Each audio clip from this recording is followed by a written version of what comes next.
नमस्कार मंडळी, स्वागत आहे तुमचं आजच्या नवीन कथेमध्ये। तर आजची कथा आहे गणपतीची कृपा।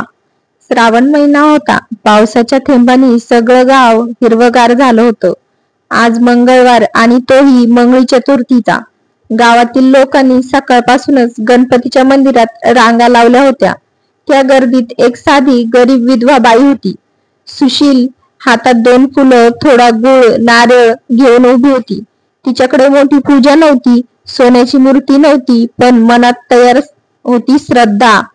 ती देवासमोर उभी राहिली आणि म्हणाली, गणपती बाप्पा, माझ्याकडे फार काहीच नाही, पण आज मंगळी चतुर्थी आहे ना, आणि मी असं ऐकलंय की या दिवशी जो मनापासून प्रार्थना करतो त्याच्या आयुष्यातील अडथळा दूर होतो। माझ्या मुलाला नोकरी मिळू दे, त्याचं जीवन उजळू दे।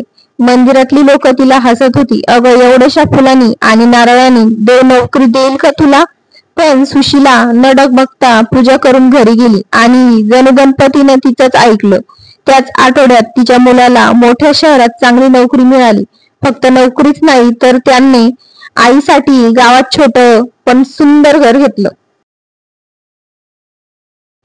गावकऱ्यांना कळालं की श्रद्धा सोन्या चांदीने मोजली जात नाही, तर ती मनाच्या स्वच्छतेने मोजली जाते।